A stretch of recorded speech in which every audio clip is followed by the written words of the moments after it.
thủ lên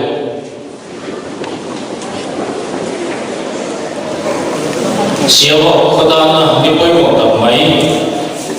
siêu học Educational Staff Association alam toya sesa anti Golden Jubilee long tuin mi hedisa lo kung khoma an kholian giống tập te le chui chui te po tlom ta tin voi mia ei de lai mo na lo khenga e hun mong tu ra lo tol khom som som te siêu học Educational Staff Association IOE kalong long sewa chi bai ka bu sewa ni ti chuan program hi sesa committee in ulum takin agai tu a arwam on to ania heavy hian kan kalana sik soi ngai ong lo tura ngai la amar chu engemo loi ko sai lo ngai chi over ka chuan lemin apun te po kan puang ba deu tura ngai la athange ti chuan ama safarin programa kan bong khan phun sat min man sap turin PR Lalmoni Government Siwa High School and Solona anin hun aman zohian in Melchit Tina le thupuan kan leya in Melchit Tina hi kan hual lien le atu shuite ne atangin kan ngai thamasana chumin wa chuan sesa secretary and Solona PR Lalmoni Government Siwa High School concert pang turin so Sam za som di pengalam sam ate sam ko patran ko ngai ko lan pa ring tu zai on sa ki walo kum kwa omren ko am kwan ni kang tu je ko sare vela amin lan pa somi ke vela che to na tra kum kwa ni lan pan an ko kan za ta ni so sa do se patran ma ni Lalpa kan patihan utak in pangatlo. O ini akong atak main in PA. Lalpa kan patihan sesa Golden Jubilee. Kundi tagatanga kanlaw ma to kanlaw game to. So boy na lalpa ikungay na nga at kami bukira kami ini na lo kan soye. O ini akan bunzong zong nangin min pan kuila. Boy na le haksat na te la kata kan zawai min hum him to chen lari swam him ko dro ya kan no in dane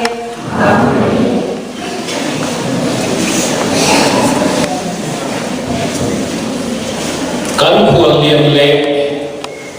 amaron sui tu te bel khit tin na min nei saturin pu ke thangluanga deputy DPC Samagra Shiksha Kozo District Losongko.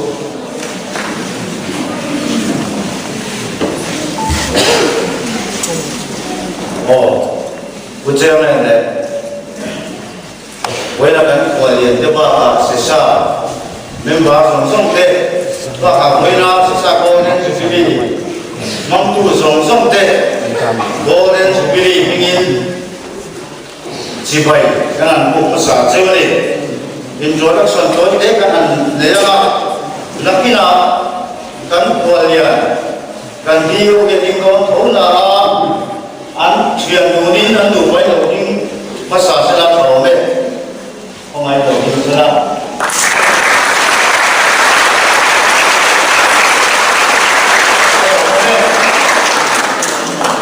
kan dio kan DPC bai kan chief guest si kula ding le na ding le ya den ai bai mo so pa a chiang du kha mi wa dal suami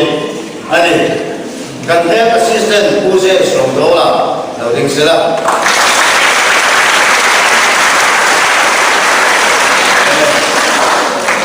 kan nemaya sekolah mingsa sela hi kalau kata tua ongai loading sila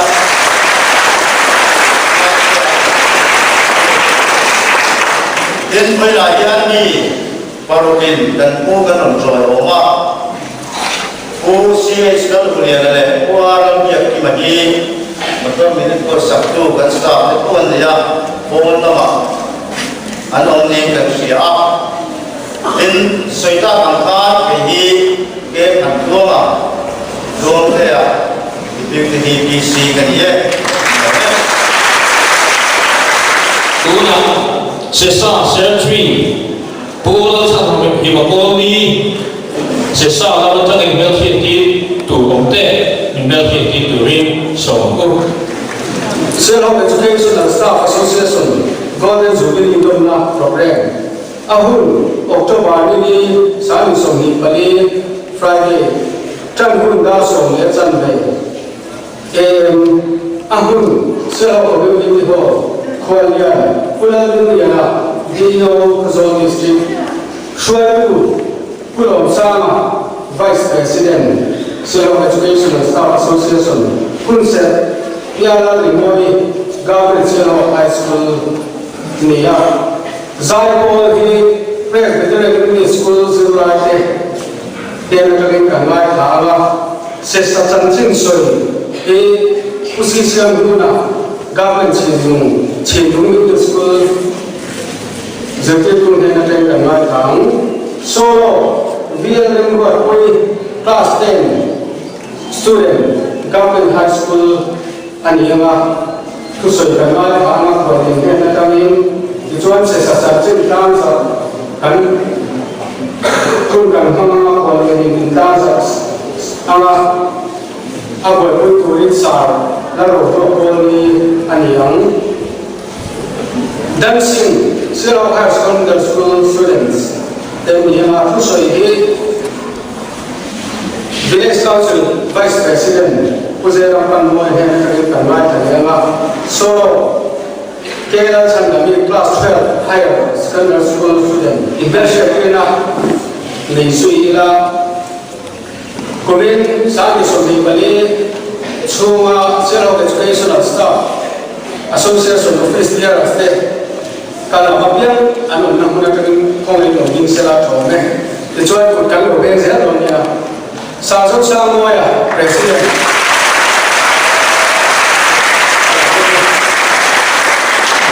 Sasok Sama Vice President Sasok Sinan Salifara Assistant Secretary Madam Mantu Treasurer Ms. Ahmad Unified Secretary Jadi kan dia salah cari makoli kan dia. Ihang siapa kuah sesa lehian sikul serta sikul pasarin omin tuh munazil lahi zaga sungai longa dan omari leh tuh nak suan zaipo dan naik hanga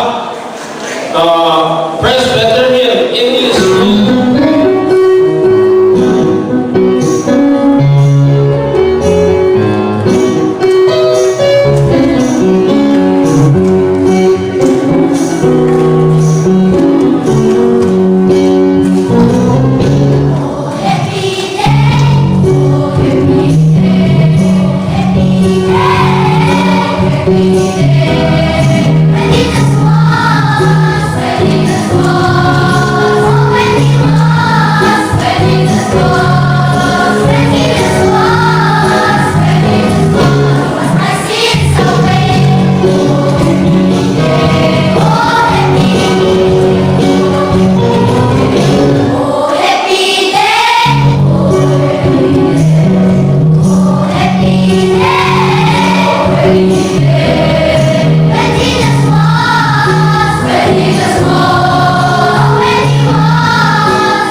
thagi hobati ania kalin chian thar bera hian chung kwa zanga le pali kan oma mi hing che ga hi sang mi le zali pakua kan ni tuna chuan se sa chan chin soi kan ngai thanga soi turin pusi siam duna headmaster in charge government Silong Middle School lo so ko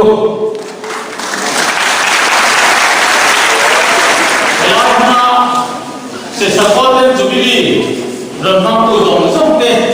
ama sai jubilee chi bai ka bu chawa ti to ri an ya e se sa chan chin sai tu hian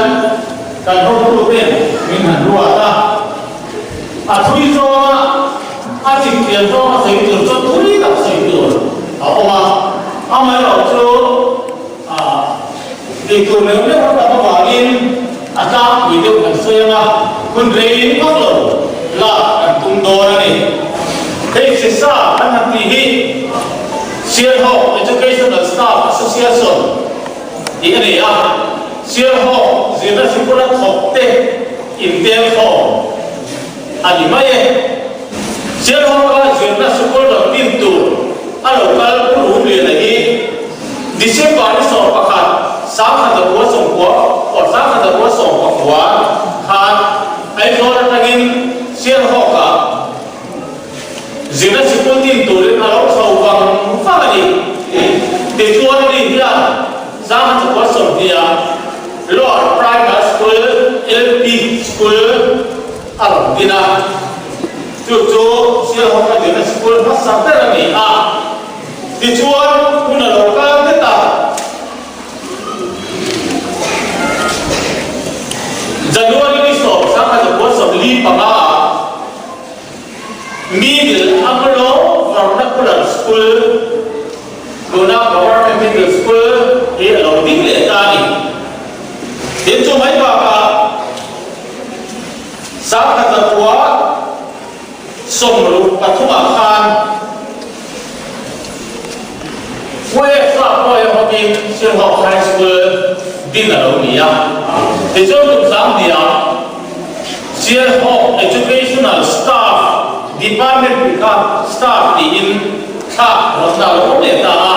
te chuan tu sam dia tam chuan Sierra Ho Educational Staff Association se sa di khan pol bin hi siam ren ma lo le ta chu chu bai khe hian kan puta ani lo me Kuna chuan sai to rin VLM lo pui class 10 government Sierra Ho High School so ko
tuna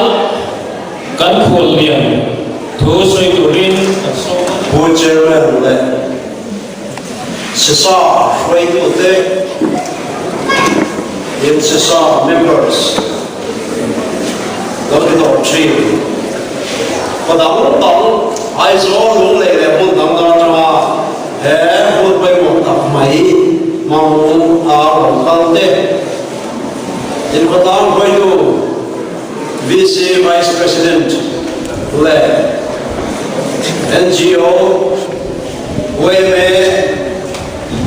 MATP, MOP, MSU, Freud, Helai, Xiao Ho, Hotuma, School Bang, Bear, Merchata, to say live in Sing Yao to lâu quá chặt thấp tu lệ diệu tiên tu rong rong lệ hệ quân mình mang quy tu có số ăn nó học quy được cái thế yên số hóa yên chỉ bay jubilee chỉ bay golden jubilee chỉ bay cái mục tiêu anh đi với loại hiong cùng sáng khát cho các sông sấy Palia Teachers Association đi làm điện tỏ cùng thế nào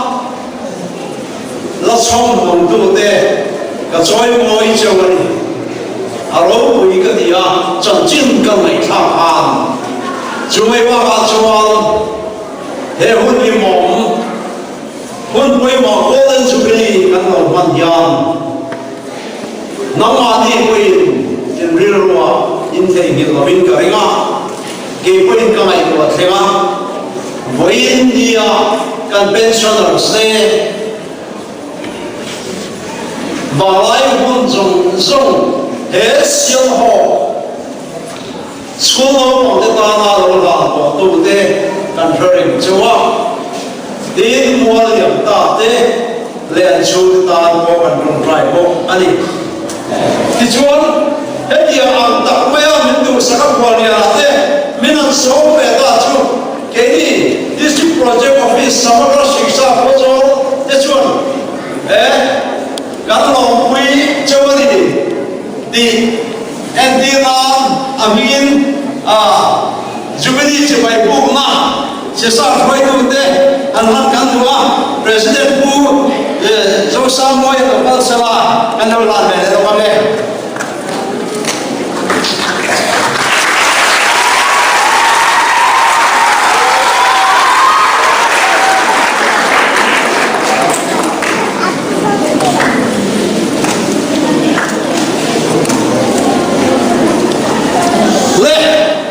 so in nai cha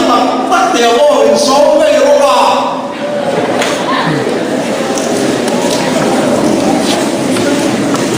Babylon salta la ta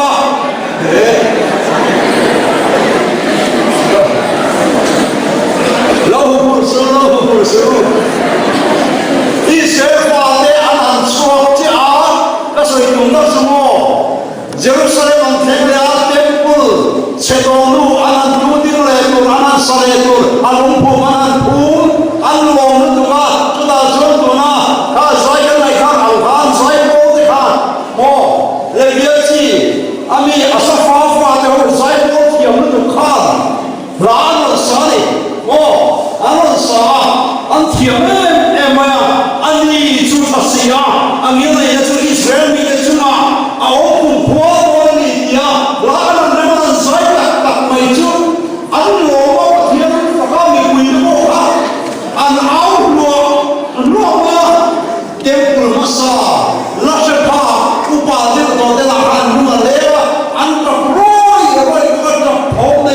Lim ao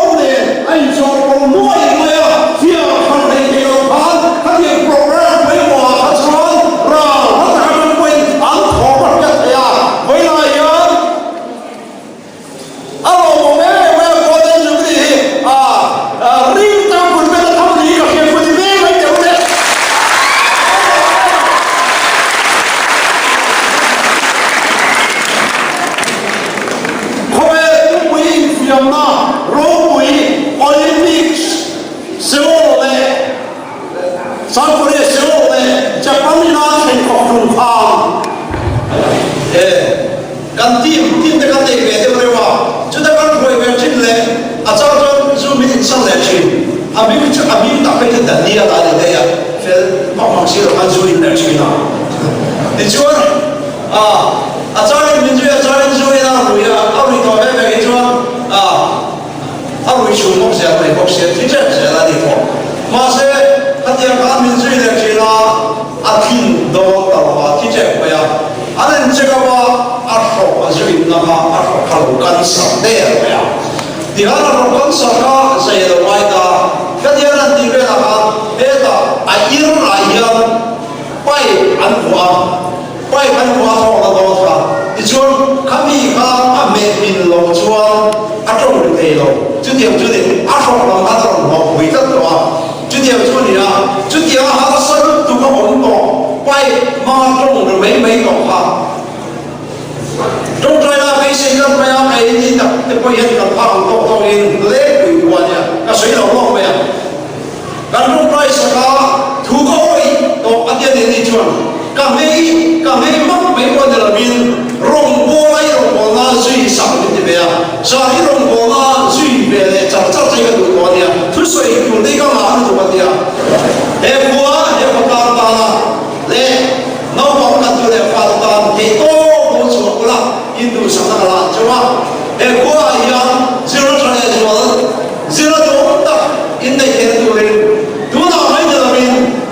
cùng sống mà đó là đồ mình cho để đồ ta có và chỉ có sống đó và cái quay về từ cho mình đồ sang là sáng được các bạn cho mình các bạn biết chuan se sa chan chin lam sa ka hun anh ấy là liền những chuộc sẽ là sẽ sẵn trên để các cô tổng vật sạch thêm cao giáo dục của liên số bên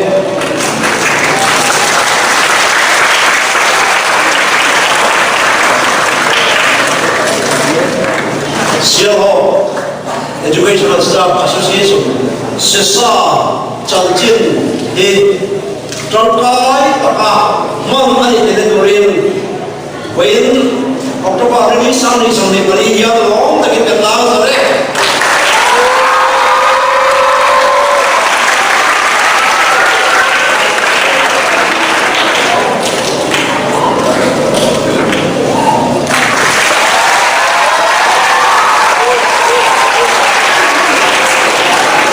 anh ấy là liền thế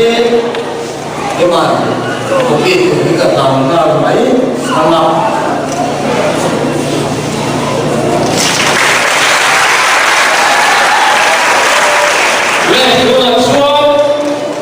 Xiao Higher Secondary School there, dancing in the wind.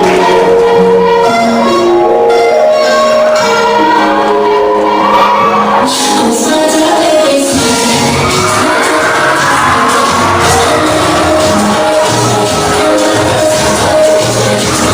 không bỏ lỡ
Tuna chuan thu soi ngai tha chun song le anga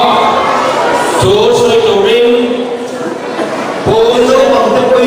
phải nó cũng mà ní thì sự cố cái năng lệ hồ nó bị na hồ lại cũng mà hồ lo thay thế in chara in phải chuyên khá hồ lo bố mà chấp in phải chuyên khá phải nó cũng mà in thòng trái em đem nhìn thì khá ta sửa nó lệ quá tin in ba tem một in cú thằng pha lệ hậu hiền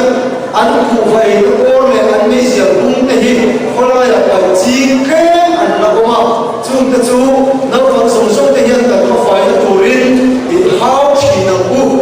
trả theo những sự là anh muốn lòng phải nhà ô mà chắc phải chỉ là chủ rin sự chỉ là anh có phải sẽ không có thì phải tu lệ anh thì bảo tu thế cô diệt hao á tu thì sự chỉ tu thì chủ rin sẽ là nó vẫn sống sống thế với đại gia sẽ không lấy sao sự nên ta sống một châu này rồi bên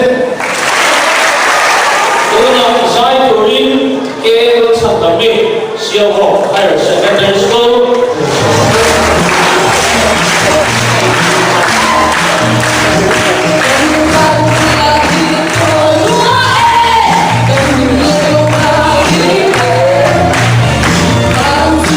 subscribe cho kênh Ghiền Mì Gõ để không bỏ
lỡ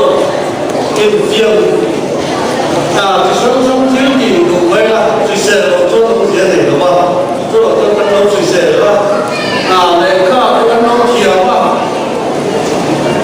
hấp dẫn.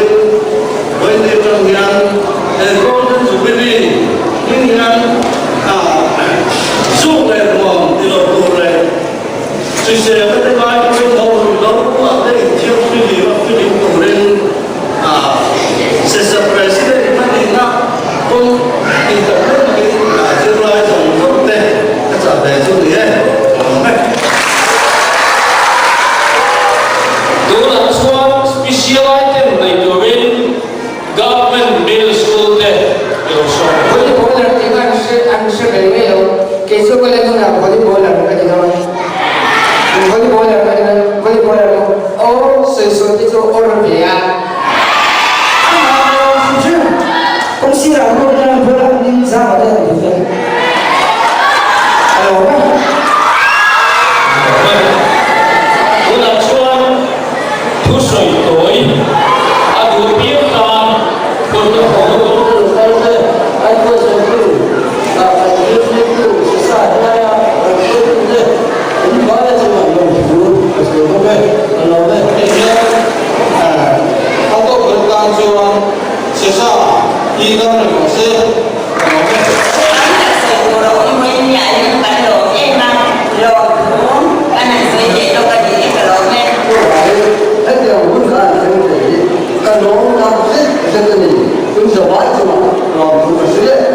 xây lòng là kia có bao giờ so với cái điều